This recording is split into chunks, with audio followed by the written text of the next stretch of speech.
በላይ ታደሰ እባላለሁ።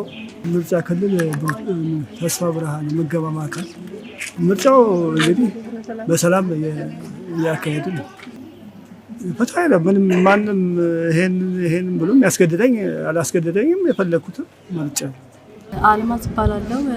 የመጣሁት ምርጫ ልመርጥ ነው የመጣሁት። ያው ምርጫ ቢመረኩትኝ ይጠቅመኛል ብዬ የመረኩት ነው።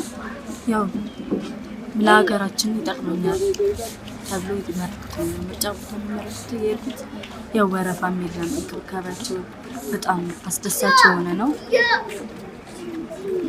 ያው ለሀገራችን የሚጠቅም ለኑሯችን ጠቃሚ ነው የሚሉትን ነገር የመረኩት በጣም አሪፍ ነው፣ ደስ ይላል። እንክብካቤያቸው የመረኩበት ቦታ በጣም አስደሳች የሆነ ነው። ዳኛው ነገርሳ እባላለሁ። ዛሬ ለምርጫ ነው የመጣሁት። ወረዳ 4 የምርጫ ጣቢያ የቤተ መጻሕፍት ነው የሚገኘው። ዘንድሮ 7ኛ የሀገራዊ ምርጫ ልመርጥ ነው የተገኘሁት። ጠዋት ነው የመጣሁት።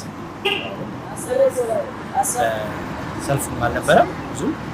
ሰልፌን ጠብቄ በስነስርዓት መርጬ እየወጣሁ ነው ያለሁት። ስሜ ደስታ በራ። ምርጫው ቆንጆ ነው። እግዚአብሔር ሀገራችን ሰላም ያርግልን። ምንፈልገው ነው የመረጥነው። አሁንም ሀገራችን ሰላም መሆኑ ብቻ ነው እኛ ምንፈልገው። ተመስገን። ቆንጆ ነው። ምንም የጎደለ ነገር የለም። ምንም የጎደለ ነገር የለም። ሰላም ነን፣ እግዚአብሔር ይመስገን። አሁንም ሰላም ያርግልን። ከጠዋቱ 12 ሰዓት መጥቼ ምርጫው ቦታ ላይ በመገኘት የምርጫ ድምፄን ሰጥቻለሁ ማለት ነው። ስለዚህ ያው ምርጫው ከሁኔታው ሲታይ ሰላማዊና ፍትሃዊ እንደሆነ እጅግ በጣም የሚያስታውቅ ነገር ነው ያለው። ስለዚህ ጥሩ ነው የሚል ነገር ነው ያለኝ።